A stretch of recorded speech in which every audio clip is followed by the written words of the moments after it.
Thank you very much for joining us this evening. With me, I have Hon Kaps Hassan Fungaroo, who is now the acting President, Forum for Democratic Change. We want to understand from him what is happening in Forum for Democratic Change. We all are aware what exactly was happening in the Forum for Democratic Change, where some of the members were able to move out. Some are yet to make a decision. We are still waiting. We all know that we are getting into 2026 elections, and the environment is getting heated up because people want to associate with the political parties of their choice. Also, we want to understand how he is preparing to handle the party elections. Remember, the party president has also shown interest, and he has been nominated together with the Secretary General of the same political party. So the two persons who have been nominated will compete for that flag, and we shall see who will emerge. And Kaps Hassan Fungaroo, Honorable, with due respect, is going to supervise and superintend over this highly contested election that is coming up. And we are expecting party members to convene and participate in making the decision. We want to see what will be the outcome of the elections of the Forum for Democratic Party. And what we want to know also, is the party ready to challenge national resistance movement that has been in power for over 40 years now, and they are seeking for another 5 years to continue ruling this country. They have been participating in elections since 2006.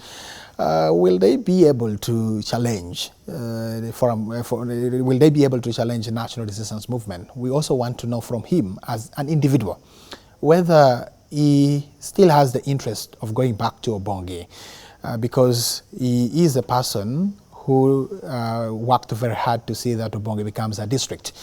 And is Obongi performing the way it used to perform during his tenure as a member of parliament? What are the missing gaps that need to be filled? Will the people be able to make the right decision comes 2026, especially on how Obongi is supposed to be run? We have had issues to do with land grabbing and issues to do with corruption, where if you type about corruption in local governments, you will never miss Obongi in the list of the local governments that attempt to be corrupt. My name is Dennis Oringi. Let's have the conversation. Yeah, thank you very much, my brothers and sisters who are tuned into this great television. I would like to thank you, the staff and management team, for giving me this opportunity. I am Honorable Fungaroo Kaps Hassan, MP Emeritus for Obongi constituency, and the Deputy President of the FDC in charge of Northern Uganda. But currently, I am speaking as the President of the FDC in the acting position, because I was given an assignment by the party president of the Forum for Democratic Change, His Excellency Engineer Patrick Amuriat Oboy, for the reason that he has offered himself to participate in the race for the position of the party flag bearer for the elections of the 2026. In the FDC, if a person holding a position in the National Executive Committee runs for another position, whatever the position that could be, as long as that contest involves contesting with another party member or another party leader, this person needs to resign from that position.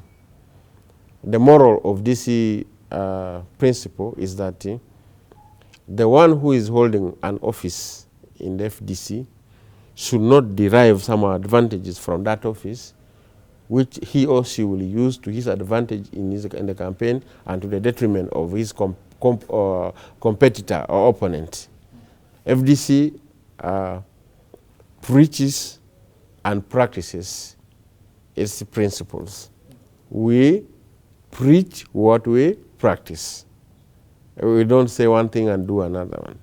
So based on that provision of the Constitution of the FDC, the policies and the rules of procedure made the party president, Engineer Patrick Amore Ataboy, to take leave from the office. And in the process of taking leave, he was obliged to select a person of his choice to act as the party president of the Forum for Democratic Change in the absence of the party president in the office. And he chose me. I would like, therefore, to use this opportunity, number one, to tell you that I have accepted the responsibility. And I believe I will be able to discharge the duties, the roles and responsibilities expected of me properly. I will be able to work to the expectation of the person who has a strict interest in me and said I should take care of the office.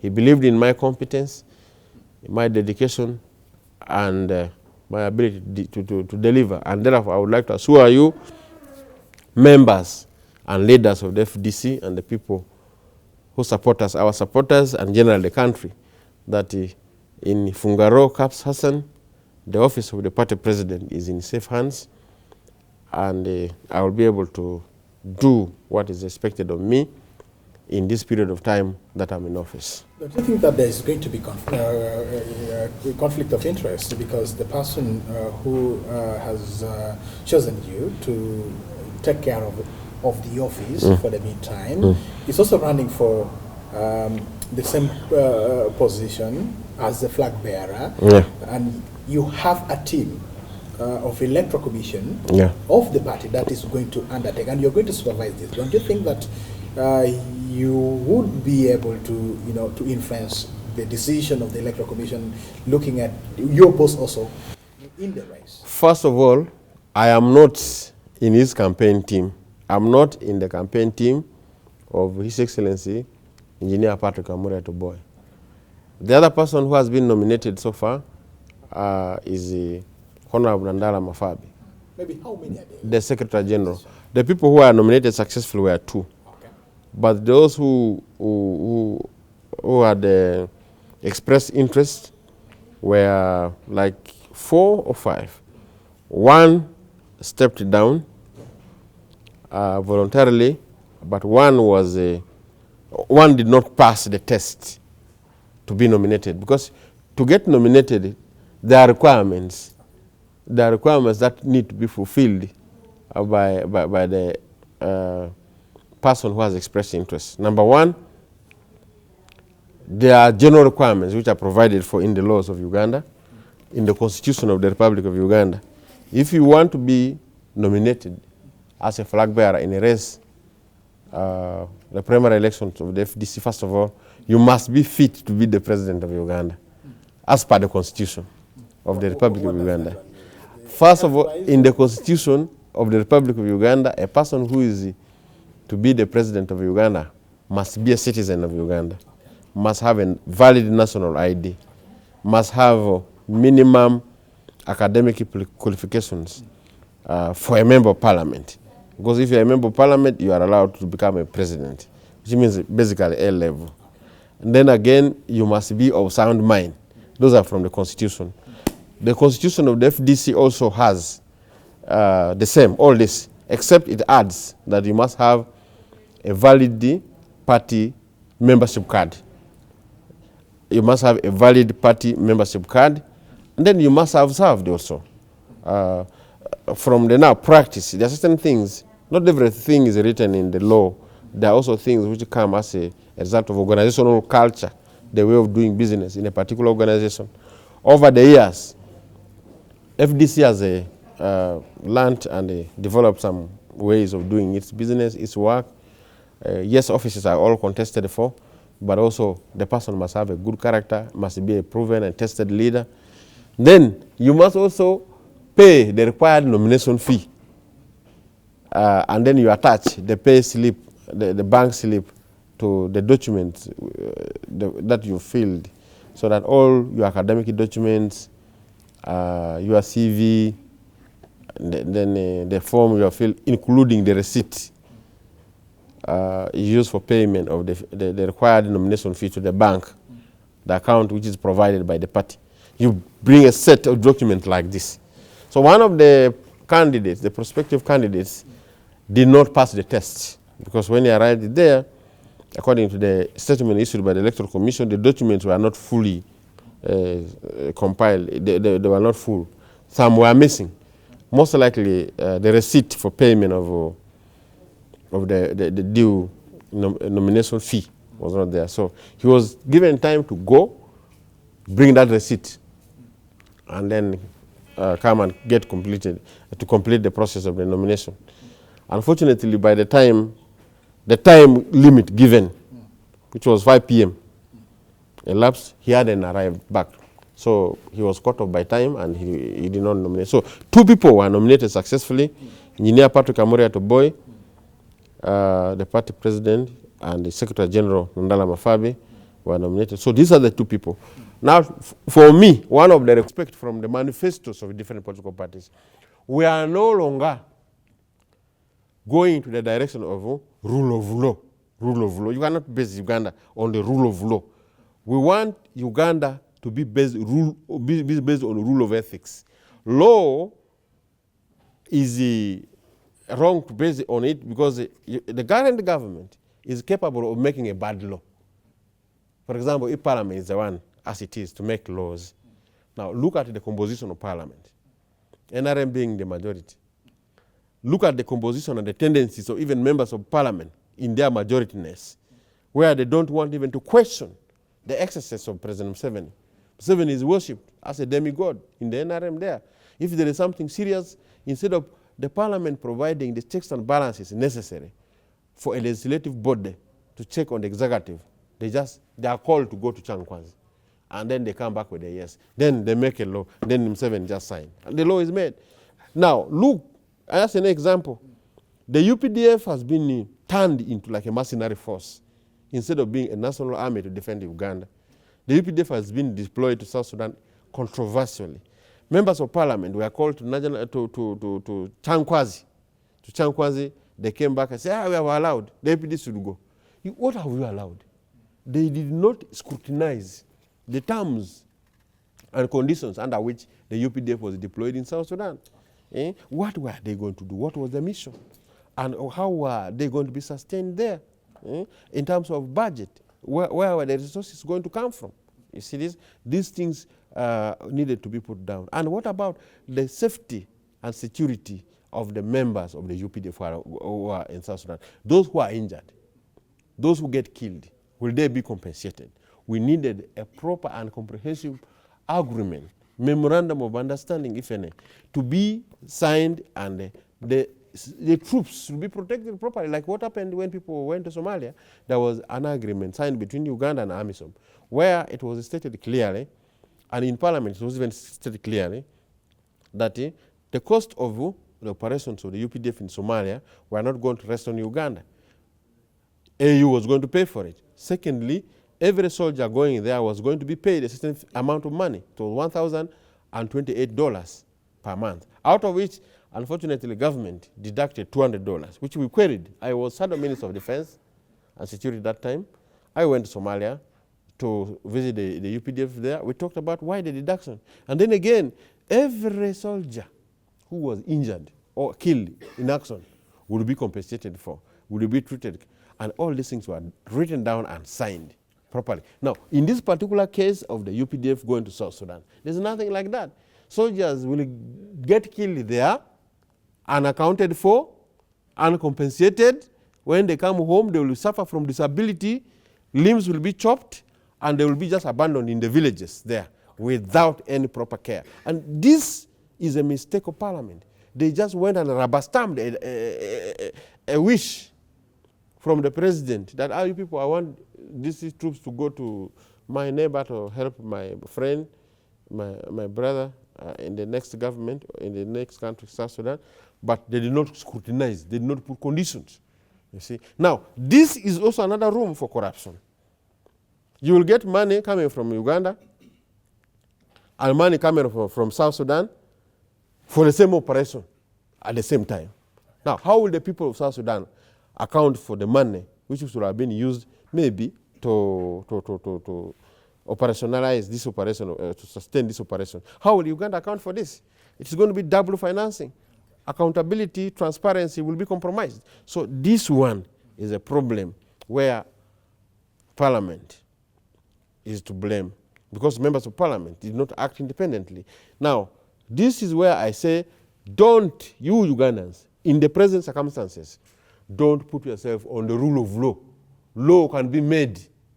A bad law can be made in this case. If Parliament agrees and makes a bad law, and the president goes ahead and signs that law, a bill into law, it comes, and it is bad as it is. So we should base ourselves on ethics and morality, justice and fairness. That's what the FDC is bringing on the table. So we would like Ugandans to trust themselves more in the process of demanding for what they want, working for what they want. The interests of Uganda first should be in the hands of the Ugandans, but not in the hands of these people who are in the regime. All right, our time is fast spent. What we want to hear from you is that are you going back to Obongi County for the position of Member of Parliament? Or this time you're looking at the national leadership, but not now going back to the constituency or the county? First of all, this national leadership has been given to me to work for Uganda, yes, but Obongi people still need me. There is unfinished business for me to handle in Parliament as a member of Parliament for Obongi constituency. So I am coming back to Obongi to seek for the mandate of the people of Obongi to send me to Parliament to finish the unfinished business. What happened in 2021 was not the design of the people. It was not my design that has to get out of parliamentary politics. It requires me to prepare people, to prepare the process that now we picked Obongi from this state of affairs, down from there. We lifted Obongi up. We made all the things necessary in terms of rural and urban development, urbanization, and the modernization of Obongi, the way you see. We worked together until the Obongi became a district. Now, we were to stabilize the district before I would say, okay, now somebody pick up from here. Now, this thing which came and happened in 2021 interrupted us in this.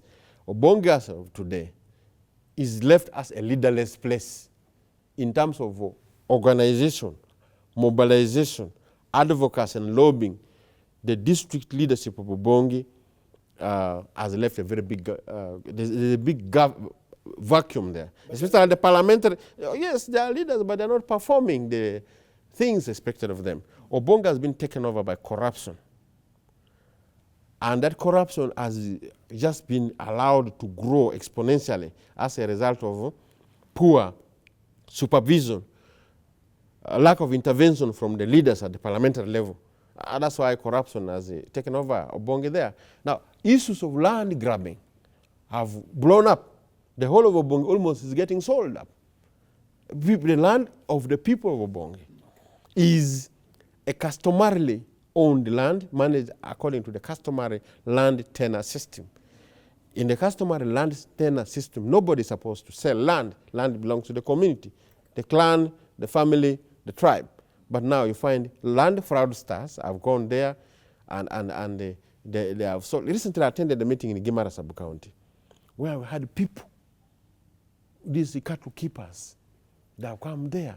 Land grabbing is the order of the day, you see. And all in all, we did not see the members of parliament coming in to help the people in guiding them, especially on issues of land transactions. How do you guide the people? How to protect the land? How to protect public property?